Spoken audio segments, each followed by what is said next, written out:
Hello everyone, how are you all? I hope you all are fine and doing well. Today we are going to talk about another important topic, and that is the Constitution of UK. But in today's class we are going to talk about the sources of the British Constitution, and after that we will talk about the conventions and laws, or what are the differences between laws and conventions.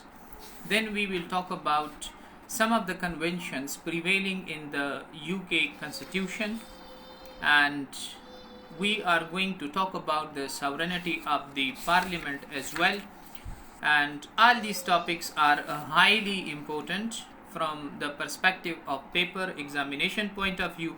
And at the last we will talk about the uh, rule of law, that what is rule of law, and does it exist in England or not. So we will talk about these four important topics. The topic, for example, sovereignty of Parliament, has remained the part of past papers, and in one way or the other way, though they do not ask the question directly that talk about the sovereignty of Parliament or what is the sovereignty of Parliament, but they ask this question in one way or the other. The wording of the questions might be different or might vary from time to time, from year to year, from paper to paper, but mostly they definitely ask questions regarding the Parliament of UK. One thing, in constitutional law, they ask about the laws and conventions. Conventions in the UK constitutions. So they might be asking about the short notes or a complete answer on them. Rule of law topic is highly important, because rule of law, in what you say in Urdu, that कानून की बालादस्ती.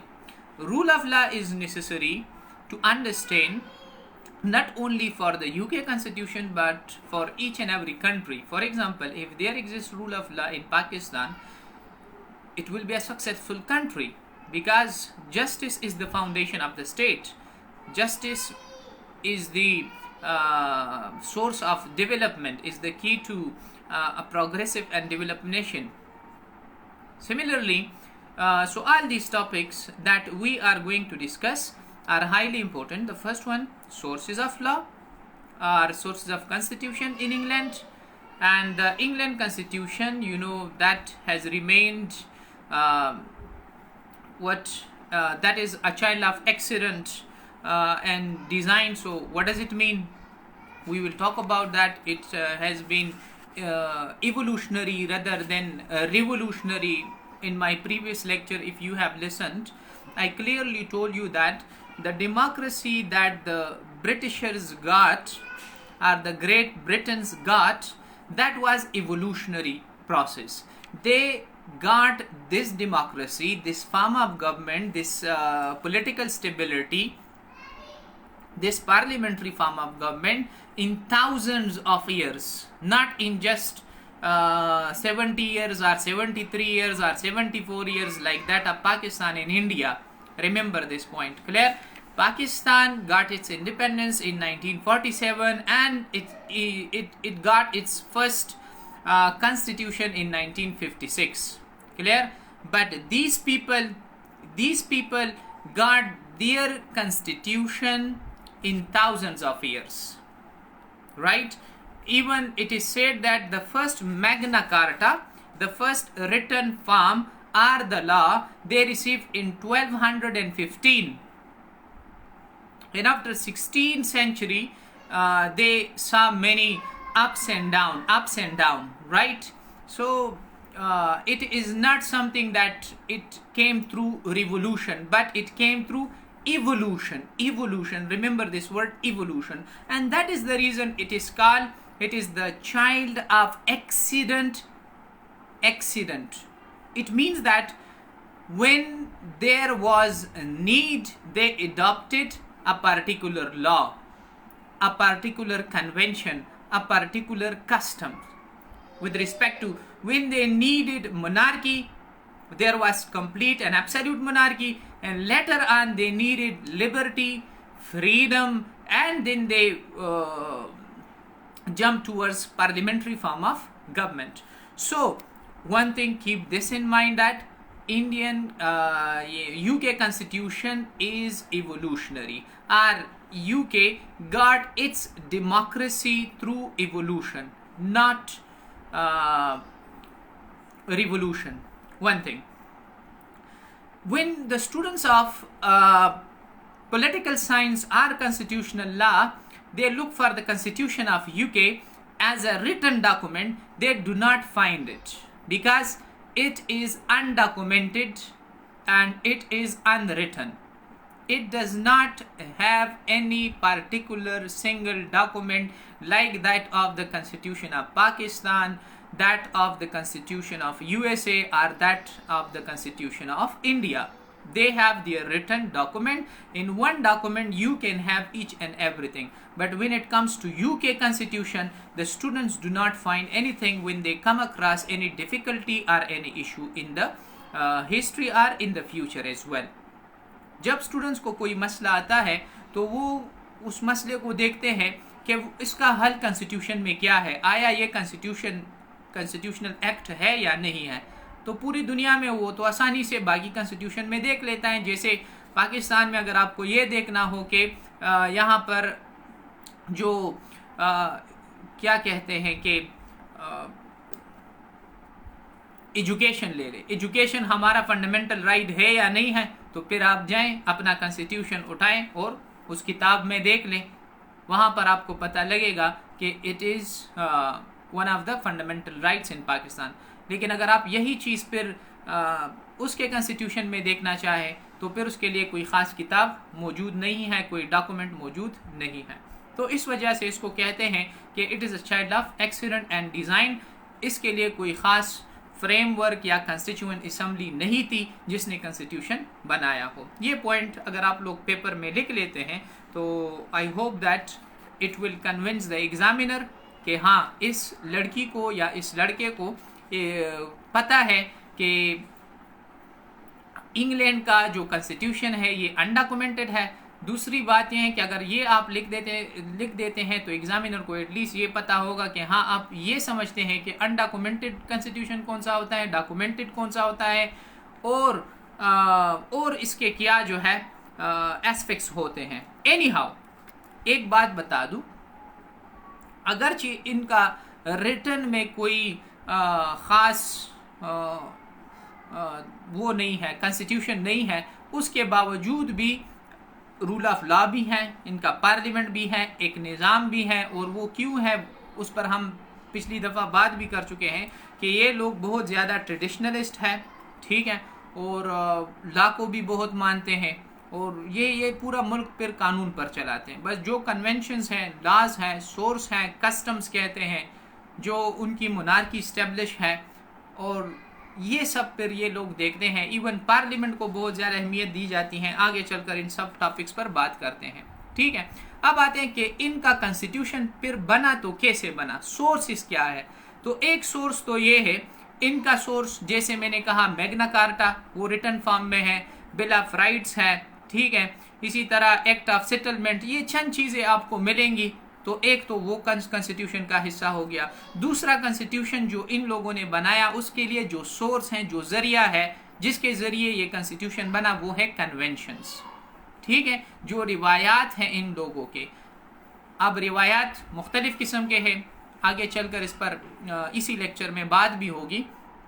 जैसे कि एक convention है UK में कि prime minister जो है वो मेजॉरिटी पार्टी से होगा, हाउस ऑफ कॉमन से होगा, और फिर वो हाउस ऑफ कॉमन में जो मेजॉरिटी पार्टी होगी उसी से होगा। अब ये कन्वेंशन है, अगरचे यही कन्वेंशन फिर बाद में कानून लॉ भी बना, ठीक है, लेकिन ये पहले जब प्राइम मिनिस्टर बना that was because of convention की तरफ से।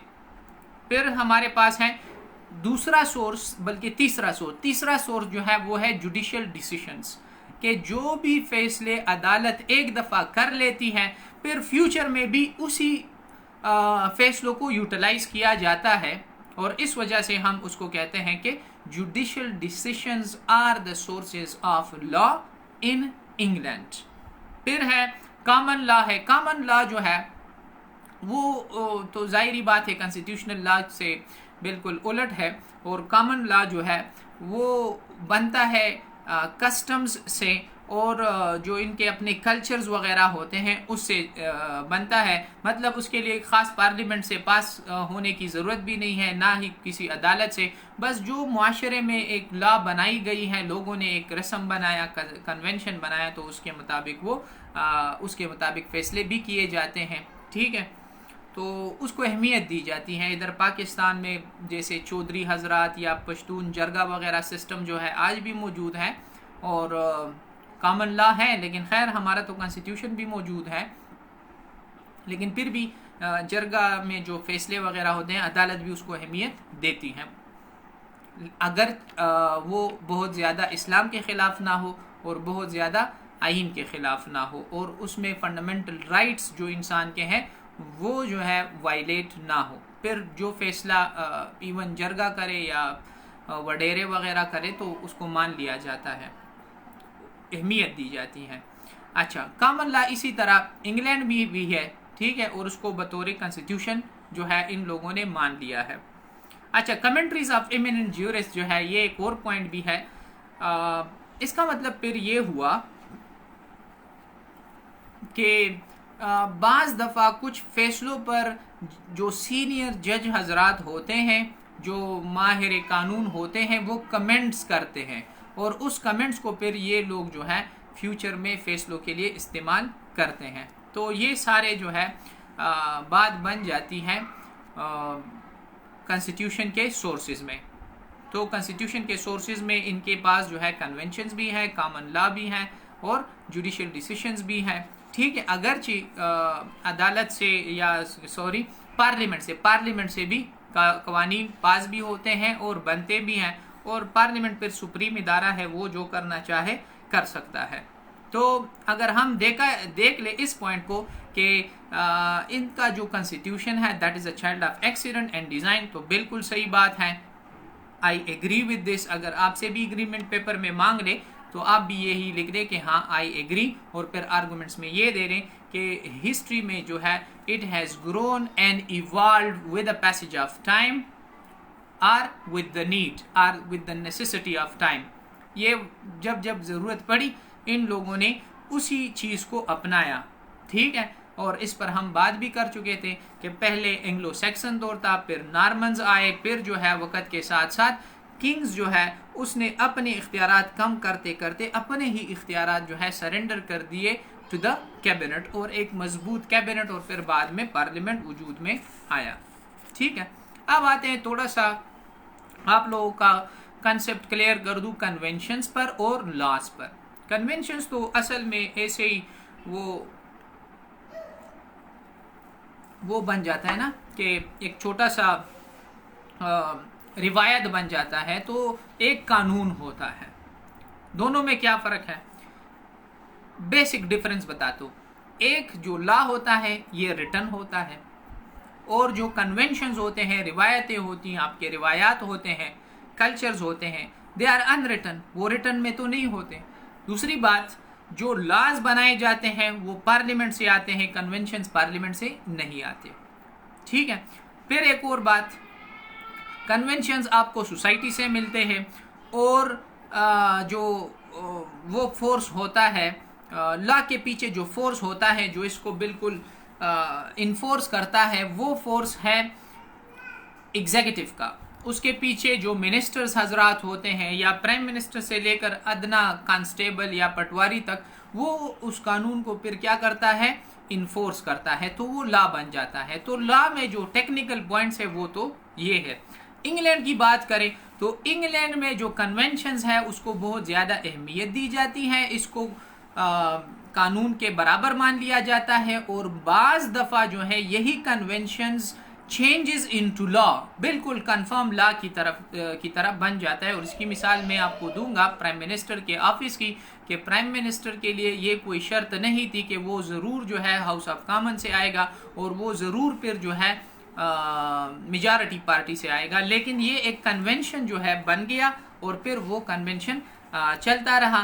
फिर 1937 में मिनिस्टर्स ऑफ क्राउन एक्ट पास हुआ और इसमें ये बात कॉन्स्टिट्यूशनल और लॉ के मुताबिक कर दी कि जब भी प्राइम मिनिस्टर आएगा वो हमेशा हाउस ऑफ कॉमन से ही आएगा और मेजॉरिटी पार्टी से आएगा, किसी और पार्टी से नहीं आएगा। तो इसका मतलब ये हुआ कि conventions can be change into law.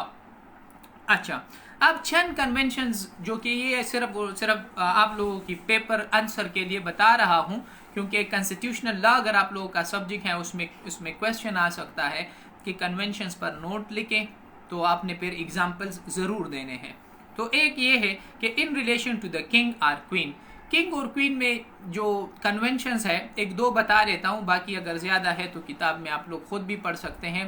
एक ये है कि इस वक्त किंग और क्वीन ये एक टिटुलर हेड है, तमाम के तमाम काम जो है प्राइम मिनिस्टर करता है, कैबिनेट करता है। अब कैबिनेट जो होता है मिनिस्टीरियल स्टाफ जिसको हम कहते हैं, वो जो भी प्रपोजल दे दे किंग और क्वीन को उसकी अप्रूवल के लिए, तो किंग और क्वीन ने बाय कन्वेंशन जो है हासिल उस पर साइन करना है। पूछना नहीं है कि ये गलत है, ये वापस भेज दे, ये वो, ऐसा नहीं हो सकता। मैंने आप लोगों को एक पॉइंट बताया भी था पिछले लेक्चर में कि अगर उसको अपनी मौत के कानून पर भी साइन करना पड़े बस फिर वो इनकार नहीं करेंगे बाय कन्वेंशन की बता रहा हूं, ठीक है।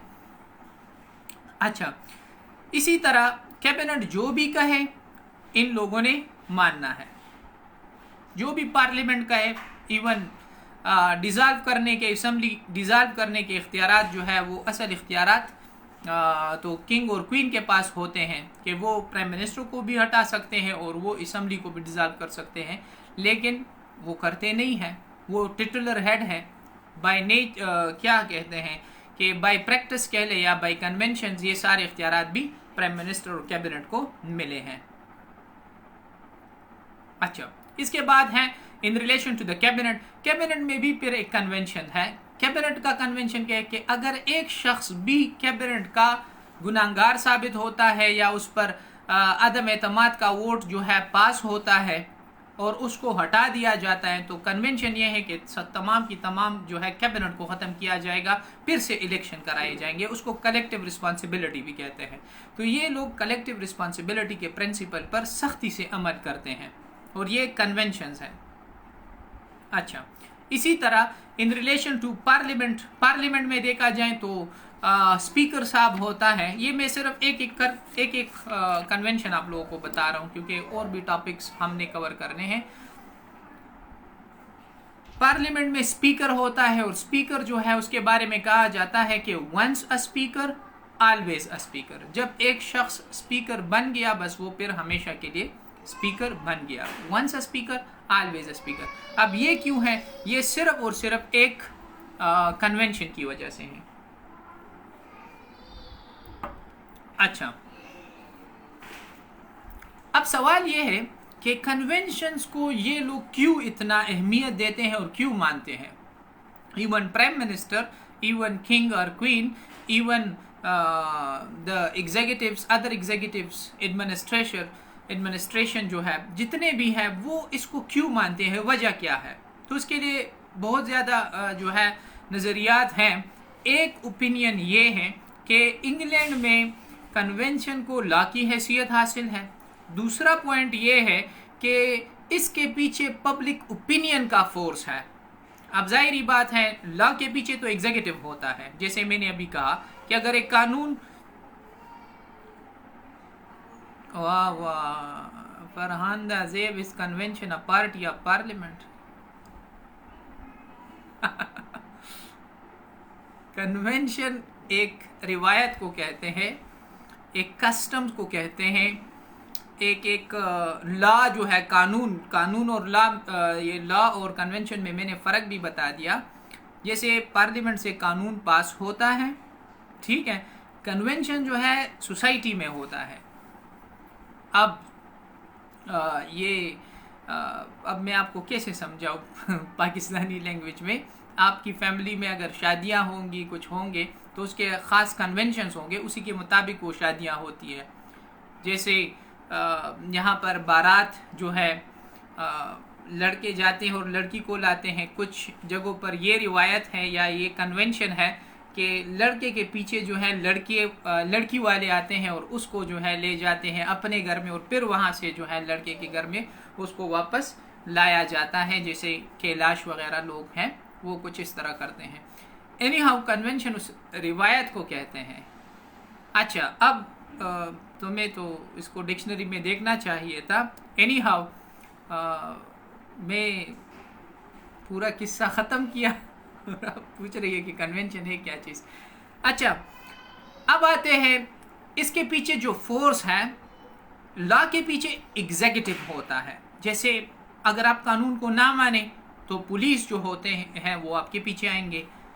जुडिशरी जो है, अदलिया, वकील वगैरह, वहाँ जो है उसका फोर्स होता है। कन्वेंशन रिवायत में तो ये नहीं होता, लेकिन उसके बावजूद भी इंग्लैंड में है एक फोर्स है, और वो क्या है? Public opinion. अगर कोई भी शख्स, कोई भी एडमिनिस्ट्रेटर, कोई भी एग्जीक्यूटिव, कोई भी शख्स जो है कन्वेंशंस को नहीं मानता, तो फिर पब्लिक ओपिनियन उसके खिलाफ जो है चेंज हो सकता है।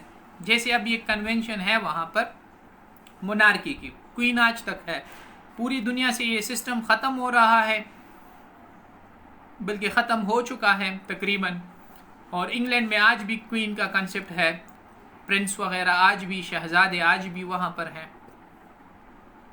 That is a convention. ये हाईली कन्वेंशनल, ट्रेडिशनलिस्ट, कंजर्वेटिव लोग हैं। अच्छा, अब आते हैं पार्लियामेंट की सॉवरेनिटी पर बात करते हैं। क्वेश्चन पेपर में आता है हर साल तकरीबन, अगर आता है तो पार्लियामेंट पर ही ज़्यादा importance, in one way or the other, तरीके अलग अलग हो सकते हैं। तो पार्लियामेंट की ज़बरदस्त एक सेंटेंस बताता हूँ कि पार्लियामेंट की सॉवरेनिटी कैसे है इंग्लैंड में। एक सेंटेंस है, लिख ले, सारे के सारे लिख लें, और वो सेंटेंस है कि it can make any law. ये कोई भी कानून बना सकती है। एक बात, इवन इट कैन, इसके बारे में कहा जाता है कि it can do everything except to change a man into a woman and a woman into a man. इतना पावर है इसके जो पार्लियामेंट में कि ये कुछ भी कर सकती है। Sovereignty mean supremacy. इसके पास इतनी सुप्रीमेसी है, इतना पावर है, इतना जो है इख्तियार है कि कोई भी कानून ये पास कर सकती है, सिवाय इसके कि मर्द को औरत और औरत को मर्द बना दे। आपका जेंडर ये चेंज नहीं कर सकते, because it is something natural. Nature कोई भी चेंज नहीं कर सकता। जैसे दिन को रात और रात को दिन बनाना, ये किसी भी पार्लियामेंट के हाथ में नहीं है, ये इंसानों के हाथ में है ही नहीं। तो इसका जो पार्लियामेंट है वही सुप्रीम इदारा है। इसका पार्लियामेंट क्या है, कौन सी चीज़ों पर मुश्तमिल है, ये भी लिखे, क्योंकि यहाँ पर बहुत ज़्यादा बिगिनर्स भी हैं, इनको पता भी नहीं है कि पार्लियामेंट असल में है क्या चीज़, अगरचे इनको मैं पढ़ा चुका हूँ पिछले पेपर में। अच्छा, तो एक चीज़ जो है, एक है किंग और क्वीन, ये पार्लियामेंट का हिस्सा है। दूसरा जो है हाउस ऑफ कॉमन्स, बिल्कुल आसान आसान अल्फाज में बता रहा हूँ, समझा रहा हूँ। हाउस ऑफ कॉमन्स, इसको हम लोअर हाउस भी कहते हैं। तीसरा जो है हाउस ऑफ लॉर्ड्स, पाकिस्तान में इसको सेनेट कहा जाता है, वहाँ पर हाउस ऑफ लॉर्ड्स कहा जाता है, और हम उसको अपर हाउस भी कहते हैं। ये तीनों मिलकर जो है पार्लियामेंट बनाते हैं।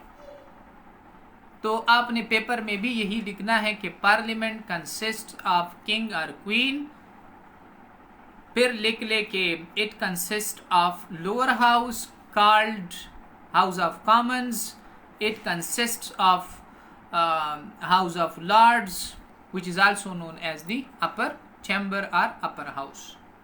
अच्छा, सवाल ये है कि ये कोई भी कानून बना सकते हैं। अब इसकी सुप्रीमेसी पर और भी बात बता रहा हूँ, और वो ये है that it's commands becomes the law, इसके कमांड जो है, हुक्म जो है वो कानून बन जाता है। There is no judicial review in England system और इन इंग्लैंड कॉन्स्टिट्यूशन। इंग्लैंड का जो कॉन्स्टिट्यूशन में उसमें जुडिशियल रिव्यू नहीं है। जुडिशियल रिव्यू क्या है ये भी याद रखें। जुडिशियल रिव्यू एक ऐसा रिव्यू है कि अगर कोई कानून पार्लियामेंट से पास होता है तो वो चलते चलते आखिर में अदलिया के पास, जुडिशरी के पास पहुंच जाता है, और फिर जुडिशरी जो है लास्ट फैसला करती है कि ये कानून आइन के मुताबिक है और ये कानून आइन के मुताबिक नहीं है। Neelam Akbar, what is the privy council, is it the same? नहीं, बस छोड़ प्रीवी काउंसिल पर दिमाग मत खाएं, ठीक है। प्रीवी काउंसिल, आप मेरा पहला लेक्चर सुने, वहाँ पर हमने प्रीवी काउंसिल की बातें की हैं, और वो खैर वो टॉपिक आगे आ रहा है, अभी ये क्वेश्चन वैलिड नहीं है। सेनेट हाउस ऑफ लॉर्ड्स हैं तो बस है। अच्छा, बात हो रही थी किस चीज़ की, वो क्वेश्चन बीच में से आप लोग कर लेते हैं कि जुडिशियल रिव्यू जो है इंग्लैंड के पार्लियामेंट में या कानून में जुडिशियल रिव्यू नहीं है। जुडिशियल रिव्यू क्या है? जब एक कानून पास होता है वो आखिर में जुडिशरी के पास आता है, फिर जुडिशरी बताती है कि ये आइन के मुताबिक है या नहीं है। जैसे अमेरिका में है, अमेरिका में जुडिशियल रिव्यू है। जब हम इंग्लैंड की बात करते हैं, so there is no judicial review. इसका मतलब क्या है कि कंप्लीट सॉवरेनिटी, सुप्रीमेसी जो है, चाहे वो कानून आइन के मुताबिक है या नहीं है, बस आइन पार्लियामेंट से पास हुआ तो बस बात खत्म। तो इस वजह से इसको कहते हैं कि इंग्लैंड में सबसे ज्यादा सुप्रीमेसी अगर हासिल है, ताकत हासिल है, सुप्रीम अथॉरिटी हासिल है, सो दैट इज पार्लियामेंट। आज के लिए आप लोग पार्लियामेंट ज़हन में रखें, फिर कैबिनेट और प्राइम मिनिस्टर वो कहानी बाद में आ रही है, वो जब मैं आपको डिक्टेटरशिप ऑफ द कैबिनेट पढ़ाऊंगा उधर इससे भी जो है जो रियल पावर्स हैं वो फिर कैबिनेट के पास होते हैं। एनी हाउ, आज इतना जहन में रखें, जो सुप्रीमेसी है वो पार्लियामेंट के पास है, सॉवरेनिटी पार्लियामेंट के पास है। किस तरह है? क्योंकि ये सब कुछ कर सकते हैं, कोई भी कानून बना सकते हैं, और खुद ही बनाते भी हैं और खुद ही फिर इन्फोर्स भी करते हैं, मतलब एग्जीक्यूटिव भी खुद ही होते हैं। सही। अच्छा, लिमिटेशन इस पर है या नहीं है? तो लिमिटेशंस हैं बिल्कुल। ये कोई ऐसा कानून नहीं बना सकते जो मॉरलिटी के खिलाफ हो। जैसे कोई नहीं कि संडे के दिन जो है मौसम अच्छा है तो सब नंगे होकर निकले घरों से, ये मॉरलिटी ही नहीं है। आप कैसे लोगों को नंगा कर सकते हैं? तो मतलब ये लिमिटेशन है। जैसे मैंने कहा कि ये लोग कुछ भी कर सकते हैं सिवाय इसके कि मर्द को औरत, मर्द को औरत और औरत को मर्द बना दे। इसके सिवाय ये लोग कोई भी कानून बना सकते हैं, लेकिन इसके बावजूद भी लिमिटेशंस हैं, और वो लिमिटेशन ये है कि ये मॉरलिटी के खिलाफ कोई कानून नहीं बना सकते। ऐसा कानून नहीं बना सकते कि आपको कहे कि आपने काम रात को करना है और दिन को सारा दिन सोना है, तो ये भी नेचर के खिलाफ है। वो आप कहेंगे कि नहीं, ऐसा तो नहीं हो सकता, दिन को रात और रात को दिन तो नहीं बना सकता। ये नेचुरल लिमिटेशंस है। एक लिमिटेशन इंटरनेशनल लॉ है कि कोई ऐसा कानून नहीं बना सकता जो इस वक्त ह्यूमन राइट्स के खिलाफ हो, इंटरनेशनल लॉ के खिलाफ हो, क्योंकि इन लोगों ने, जाहिर बात है, बाकी लोगों के साथ ताल्लुकात भी रखने हैं। इंटरनेशनल लॉ के मुताबिक ही इन लोगों ने अपना कानून, आइन बनाना है। अच्छा, कन्वेंशंस के खिलाफ भी नहीं जा सकते। जैसे मैंने कहा कि अब भी पार्लियामेंट करे तो कर सकते हैं कि बस आज के बाद किंग और क्वीन का कंसेप्ट ख़त्म हो गया, सिर्फ पार्लियामेंट और प्राइम मिनिस्टर और ये होगा, बीच में से ये क्वीन निकाल दो, इसका क्या काम है? कुछ भी काम नहीं है। वैसे ही सरकारी खर्चे पर जो है मज़े कर रही हैं, नहीं, लेकिन ये क्या है, ये लोग इसके के साथ ये बात नहीं मानेंगे। अच्छा, ये फिर जो है इन लोगों पर चंद लिमिटेशंस भी हैं। अब आते हैं रूल ऑफ लॉ की तरफ। रूल ऑफ लॉ असल में कहते हैं that equality before the law, equality before the law, कानून के सामने बराबरी है, इसको हम कहते हैं रूल ऑफ लॉ। ये हर मुल्क के लिए ज़रूरी है। जहाँ पर रूल ऑफ लॉ नहीं है तो मतलब ये है कि वहाँ पर फंडामेंटल राइट्स का ख्याल भी नहीं रखा जाएगा, ह्यूमन राइट्स की वायलेशन भी होगी, अमीर गरीब का फ़र्क भी होगा और उसमें इनइक्वालिटीज़ हद दर्जे होगी। जैसे डिक्टेटरशिप में होता है, वहाँ पर किसी को भी कत्ल करे, किसी को भी, कोई डिक्टेटर से फिर पूछने वाला नहीं होता। ठीक है, तो रूल ऑफ लॉ जो है, इंसान की लिबर्टी भी ख़त्म हो जाती है, इंसान का ट्रस्ट अपने ही स्टेट पर ख़त्म हो जाता है और वो कभी भी फिर खुश नहीं रह सकता। तो इस वजह से rule of law in every state, चाहे पाकिस्तान है, इंडिया है, इंग्लैंड है, अमेरिका है, रूल ऑफ लॉ का होना लाजमी है। अब आते हैं इंग्लैंड की तरफ के रूल ऑफ लॉ का मतलब एक तो ये है कि equality before the law, no one is above the law, कोई भी कानून से अबव नहीं है, सिर्फ और none can claim exemption from the law, कोई ये बात क्लेम ही नहीं कर सकता कि जनाब मुझे कानून से इस्तिस्ना हासिल है, कि मुझ पर ये कानून अप्लाई नहीं होता। तो इंग्लैंड की कामयाबी ये है कि वहाँ पर रिटन कॉन्स्टिट्यूशन मौजूद भी नहीं है, ठीक है, रिवायातों पर यह मुल्क चल रहा है, फिर भी इतना ज़बरदस्त है। वजह क्या है? Because there is rule of law. Parliament के पास सुप्रीमेसी है, ताकत है, कुछ भी कानून बना सकते हैं और लोग कुछ भी नहीं कहते कि आप लोग अगर हमें फांसी करने के कानून बना रहे फिर, लेकिन ऐसा लोग सोच भी नहीं सकते। क्यों? क्योंकि वो कानून ये कहते हैं कि ये फिर सबके लिए, जो ये कानून गलत कानून बनाएगा तो वो गलत कानून फिर प्राइम मिनिस्टर पर भी अप्लाई होगा, वो किंग और क्वीन पर भी अप्लाई होगा। वो जो है किंग और क्वीन को खैर बीच में से निकाल दे, वो बड़े पाक लोग होते हैं इंग्लैंड में, ठीक है, क्यों होते हैं वो वजह बताता हूँ। प्राइम मिनिस्टर पर भी उसी तरह अप्लाई होगा। तो अगर कोई कानून गलत बनाता है तो इंग्लैंड वाले परेशान नहीं होते, क्योंकि उसे पता है कि इस कानून को अगर मुझे नुकसान है जिस कानून से, तो एक मिनिस्टर को भी होगा। तो इसलिए उनको ट्रस्ट है रूल ऑफ लॉ पर, कानून पर, जुडिशरी पर, कि कभी भी एक ऐसा कानून नहीं बनाया जाएगा जिसमें सबका जो है नुकसान हो।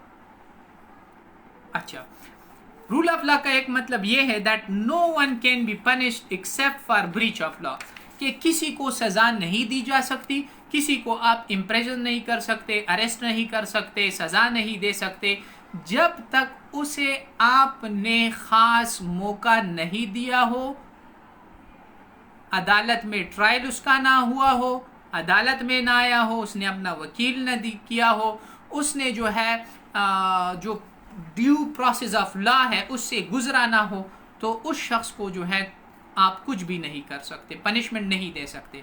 पनिशमेंट दे सकते हैं, तब दे सकते हैं जब उसको अपनी सफाई का पूरा पूरा हक आपने दिया हो और वो पूरा प्रोसेस जो है हुआ हो। अच्छा, इक्वालिटी बिफोर द लॉ, दूसरा मानी जो है रूल ऑफ लॉ की, वो ये है इक्वालिटी बिफोर द लॉ, के तमाम लोग बराबर हैं कानून में। प्राइम मिनिस्टर से लेकर एक कांस्टेबल तक, all the people are equal before the law and all will be tried in the same court with the same due process of law. तो वही ड्यू प्रोसेस ऑफ लॉ जो है सब पर होगा, इक्वली होगा। एक प्राइम मिनिस्टर को भी उसी अदालत में देखा जाएगा जिसमें एक आम इंसान को देखा जाता है। ये थोड़ा सा फ्रांस के कानून से अपोजिट है। फ्रांस में ये है कि वहाँ पर जो गवर्नमेंट सर्वेंट्स होते हैं, एम्प्लॉइज होते हैं, उसके लिए एडमिनिस्ट्रेटिव कोर्ट्स भी है और एडमिनिस्ट्रेटिव लॉ भी है, जिसके तहत जो है उनको सज़ा दी जाती है और उसको अलग कानून और आइन ने अलग जगह दी है। लेकिन इंग्लैंड में ऐसा नहीं है। फिर fundamental rights of the people are guaranteed by the ordinary law, के जितने भी वहाँ पर एक बात याद रखें कि ऑर्डिनरी लॉ और साथ में constitutional law, there is no difference in England. तो वहाँ पर जो इंसानों के बुनियादी हकूक़ हैं, जैसे कि लिबर्टी, प्रॉपर्टी रखने का हक, एजुकेशन वगैरह, ठीक है, ज़िंदगी गुजर, राइट टू लाइफ, ये सारे इंसानों के फंडामेंटल राइट्स में आते हैं, तो वो सबको बराबर हासिल है। अच्छा, एक्सेप्शन है वहाँ पर, रूल ऑफ लॉ से एक्सेप्शन है, और एक एक्सेप्शन ये है कि किंग और क्वीन को जो है इस्तिस्ना हासिल है, उसको अदालत में किसी चीज़ के लिए रिस्पॉन्सिबल नहीं ठहराया जा सकता। वजह क्या है? वजह यह है कि तमाम के तमाम काम होते हैं इंग्लैंड में in the name of king और क्वीन। क्वीन के नाम से होते हैं, क्वीन करती नहीं है। करते कौन है? Prime minister and the cabinet. तो इस वजह से अगर कोई कानून गलत है उसको सज़ा देनी है, किसी से गलती भी हुई, गलत फैसला भी हुआ, तो फिर सज़ा भी जो है प्राइम मिनिस्टर को देनी चाहिए। सज़ा भी जो है आप जाए और मिनिस्टर्स को सज़ा दे रहे, क्वीन को सज़ा नहीं देनी, क्योंकि she does nothing, she is only a titular head.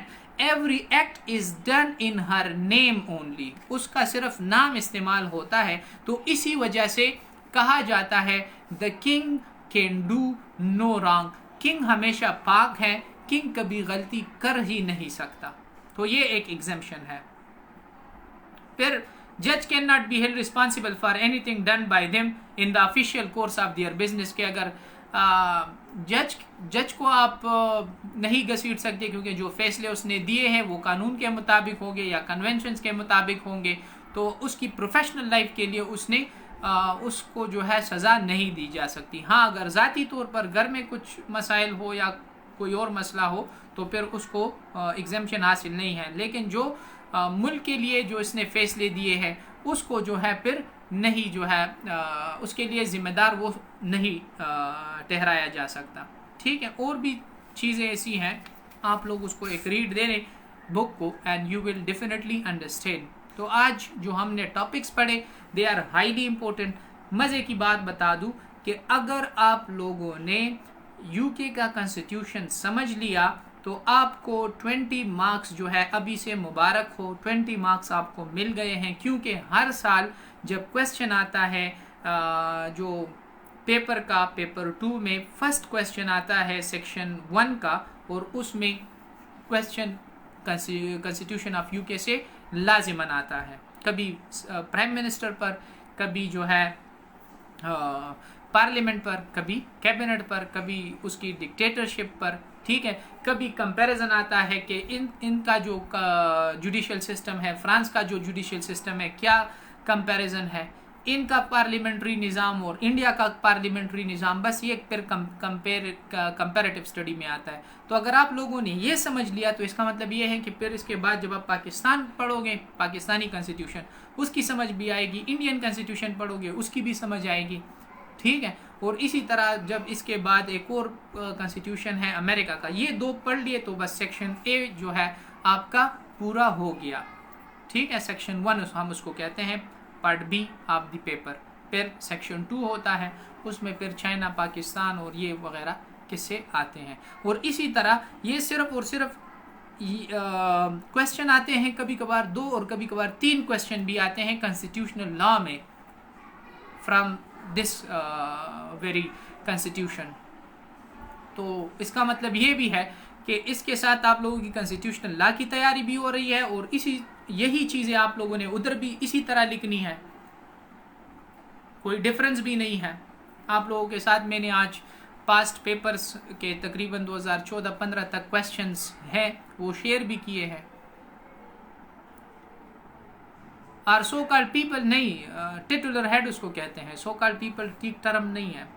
ठीक है, they are called nominal heads, बरइनाम हेड, या जो है फरहान दाजेब उसको कहते हैं टिटुलर हेड। आर क्यों above the law are they also.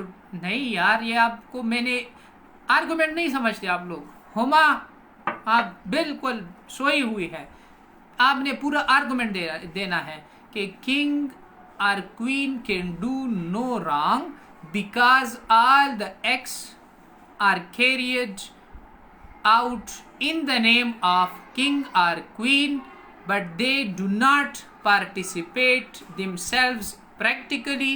All the acts are carried out by the cabinet, by the prime minister. So that is why if anyone is held responsible for any breach of law, they will be the cabinet, they will be the prime ministers, not the king and queen. And that is why it is said the king or queen can do no wrong. इसी तरह पूरा ये above the law नहीं है, ये तो natural. अब आप मेरे नाम पर करते रहे ना, बनाए जो करना है करे, का गैर कानूनी काम करे मेरे नाम पर करते रहे, तो मैं तो जिम्मेदार नहीं बनूंगा, रिस्पॉन्सिबल तो नहीं हूँ, क्योंकि आपने वो काम किया है, सिर्फ नाम मेरा यूज़ किया है। तो किंग और क्वीन अबव द लॉ अगर आप लेते हैं तो ले ले, otherwise they are not above the law. वो कुछ करते ही नहीं है, वो तो मासूम पाक लोग होते हैं, बस अपने घर में बैठे रहते हैं, मज़े करते हैं, रॉयल्टी है उसकी अपनी। अच्छा, do we need to remember principles of constitutions? For example the constitution of India is longest written constitution of. अच्छा, और फिर क्या लिखा है, तो आप इतना लंबा क्वेश्चन का। अच्छा, do we need to memorise? नहीं, कंप्लीटली मेमोराइजेशन की ज़रूरत नहीं है, ठीक है। बस एनी हाउ जितना आप मेमोराइज कर सकते हैं बेहतर बात है, ठीक है। जैसे आप बस इतना भी अगर आप लोगों को पता है कि वो दुनिया का सबसे लेंथी जो है कॉन्स्टिट्यूशन है, बस इतना भी काफ़ी है। वर्ड्स अगर आप लिखते हैं कि इतने वर्ड्स हैं, याद हैं तो लिख ले, नहीं याद so it does not matter, क्योंकि बस ये बात भी काफ़ी है आपके लिए। ख़ास तौर पर पॉलिटिकल साइंस में लीनियंसी है। हाँ, अगर कॉन्स्टिट्यूशनल लॉ है वहाँ पर अगर आपको ख़ास आर्टिकल की ज़रूरत है तो फिर आपने आर्टिकल को एक्सप्लेन करना है। जैसे पाकिस्तान का जो एक इशू बना था आर्टिकल जो 62 और 63 का, ठीक है, तो वो आप लोगों ने फिर खैर वो उसमें इतना मसला नहीं होता, वो तो मशहूर आर्टिकल्स होते हैं। जैसे पाकिस्तान में आर्टिकल 18 है, आर्टिकल 6 हो गया, 13 हो गया, 8 हो गया, तो ये मशहूर है। बाकी सारे आर्टिकल्स की ज़रूरत नहीं है। हाँ, अगर आपको ये भी पता है सपोज़ आर्टिकल 8 से लेकर 28 तक ये फंडामेंटल राइट्स के बारे में है, ठीक है, बस इतना भी पता है तो बस पेपर में लिख ले। बीच में से के 9 और 10 और 11 और 12 ये आर्टिकल्स तो इसकी फिर ज़रूरत नहीं होती। अच्छा, yes I have constitution law optional subject है तो ठीक है, इसी पॉलिटिकल साइंस के साथ आपकी उसकी तैयारी भी हो जाएगी, वक्त भी बच जाएगा। और अगर पॉलिटिकल साइंस के लिए ज़्यादा तैयारी करनी है तो ज़ाहिरी बात है कॉन्स्टिट्यूशनल लॉ तैयार होगा, और कॉन्स्टिट्यूशनल लॉ पर ज़्यादा तैयारी करनी है तो साथ ही साथ में पॉलिटिकल साइंस भी, दोनों एक दूसरे पर जो है वो मैंने आप लोगों को पहले दिन भी कहा था कि दे आर कम्प्लीटली ओवरलैपिंग है, तो होता है, ठीक है। अच्छा, कोई क्वेश्चन है? और तो आज हमने जो टॉपिक्स पढ़े पेपर के पॉइंट ऑफ व्यू से इंतहाई अहम है, और यही सारी चीज़ें फिर आप लोग दूसरे कॉन्स्टिट्यूशन पर भी अप्लाई कर सकते हैं, और दूसरे लोगों की कॉन्स्टिट्यूशन जो है आप लोग सिर्फ इनके साथ कंपेयर एंड कंट्रास्ट करें और आप लोगों का ज़बरदस्त आंसर बनता रहेगा। जैसे इनका सेनेट जो होता है हाउस ऑफ लॉर्ड्स, और फिर आपको कहा जाता है कि हाउस ऑफ लॉर्ड्स के फंक्शंस, कंपोजिशन वगैरह कंपेयर कर ले पाकिस्तानी सेनेट के साथ और इंडियन सेनेट के साथ, तो फिर जब तीनों को कंपेयर कर लेते हो तो अगर 2-2 पेजेस भी लिखे तो 6 पेज भी बन जाएंगे, और एग्जामिनर भी खुश होगा, और आपको जो है 20 में से 18-17 मार्क्स जो है आसानी से मिल सकते हैं। अच्छा, कोई क्वेश्चन है तो करें, नहीं तो फिर हाँ, आखिरी टिप है एक कि आप लोग क्लास के बाद ज़रूर इस बुक को जो है रीड किया करें। ये मैं आप लोगों को बार बार बता रहा हूँ कि पॉलिटिकल साइंस पेपर कवर हो गया तो मतलब पूरा CSS कवर हो गया। चाहे आप इसको एग्जैजरेशन समझ लें तो ठीक है, मैं एग्जैजरेशन कर रहा हूँ, मैं मुबालिगा आराई से काम ले रहा हूँ, लेकिन ये सच्चाई है, ठीक है। तो ये एक बहुत बड़ा बुक है, आप लोग देख सकते हैं, बहुत बड़ा बुक है, और इस बुक को जो है बगैर रीडिंग के कवर करना सिर्फ लेक्चर या यूट्यूब से या विकिपीडिया से, ये मेरे ख्याल में तो नहीं हो सकता। इसके लिए ख़ास टाइम देना होगा आप लोगों ने। मेरा लेक्चर सुने, मोस्टली 30 मिनट्स 40 मिनट्स या 1 आवर का लेक्चर होता है। उसके बाद ये बुक उठाएं और 1 घंटा जो है, जो टॉपिक्स जो आज हमने 4 छोटे टॉपिक्स पढ़े, sovereignty of parliament, rule of law और sources of the constitution of UK, बस ये 3-4 बातें हमने पढ़ी, और कन्वेंशन और लॉ में डिफरेंस, इसी को 1 घंटा जो है आप लोग दे रहे हो, रीड दे रहे, और इसी बुक में जो है अपने लिए चीज़ें अंडरलाइन भी किया करें, और अगर आप रजिस्टर में पॉइंट्स बुलेट पॉइंट्स में लिखना चाहते हैं तो सिर्फ बुलेट पॉइंट्स में लिखें, पूरा पैराग्राफ लिखने की ज़रूरत नहीं है, क्योंकि वो आपका बहुत ज़्यादा टाइम कंज्यूम करेगा। हर एक चीज़ को भी लिखने की ज़रूरत नहीं है, जो चीज़ें आपकी समझ में हैं तो बस हैं, दोबारा लिखने की ज़रूरत नहीं है।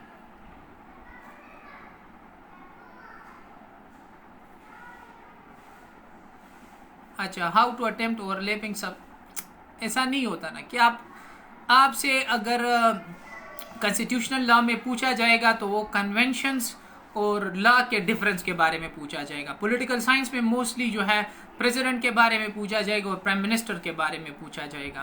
तो इसमें इतना वो नहीं है कि आपने अलग अलग क्वेश्चन लिखना है। एग्जामिनर इसमें इतना वो इंटरेस्ट नहीं लेता, ठीक है। तो रिलैक्स होकर पढ़े, अपने लिए चीज़ें डिफ़िकल्ट ना बनाए, इजी बनाए, बी स्मार्ट। अच्छा, because we can not attempt both exam with the same mind set, ठीक है, वो तो मैंने आपको पहले भी कह दिया। फिर बाद में चंद चीज़ें ऐसी हैं जो कॉन्स्टिट्यूशनल लॉ से की डिफरेंट है, जैसे मुख्तलिफ केसेस हो गए, और कानून क्या है, कॉन्स्टिट्यूशन क्या है, या अगर आप अदालत में केस का ट्रायल चल रहा है तो इसका ड्यू प्रोसेस क्या है, ठीक है। वो सारी चीज़ें आप फिर हर एक क्वेश्चन में अप्लाई करते रहें, जो आपका जो क्वेश्चन है पॉलिटिकल साइंस से खुद ब खुद वो डिफरेंस क्रिएट कर देगा। तो मेरे ख्याल में इतना वो मसला नहीं होगा, ठीक है। तो ख़ुद को भी मत डराएं और बाकियों को भी ना डराएं, बिल्कुल रिलैक्स होकर पढ़ें। Is a constitutional book enough for both political science paper, जी यही बुक काफ़ी है। हाँ, अगर ये बुक तकरीबन 2010 या इससे पहले का लिखा गया है, अभी कॉन्स्टिट्यूशन में चेंजेस आए हैं, जैसे कॉन्स्टिट्यूशंस में या दुनिया के जो तादाद हैं उसमें अगर लिखा है कि अमेरिका में 26 अमेंडमेंट्स हुए हैं, अभी अगर आप लोग गूगल कर ले तो 27th अमेंडमेंट भी आया है। तो थोड़ा सा इसको आप लोगों ने अपडेट करना है गूगल से या विकिपीडिया से कि हुआ क्या है। अदरवाइज ये बुक इनफ है, मोर देन इनफ, बिल्कुल। ये पढ़ लिया, सही तौर पर समझ लिया, बस इसमें पूरी दुनिया है, वर्ल्ड कॉन्स्टिट्यूशंस है, पूरी दुनिया है। लेकिन मुसीबत ये है, असल बात, चैलेंज ये नहीं है कि आपके पास 10 किताबें हैं, एक किताब है लेकिन क्या आप उसको समझते हैं, ये चैलेंज है। अच्छा, so have a nice time, enjoy yourselves. बाकी अगर कोई क्वेश्चंस हैं तो आप लोगों के लिए मैंने पोस्ट बनाया हुआ है, एक थ्रेड है, वहाँ पर आप लोग मुझसे कोई भी क्वेश्चंस कर सकते हैं। Thank you.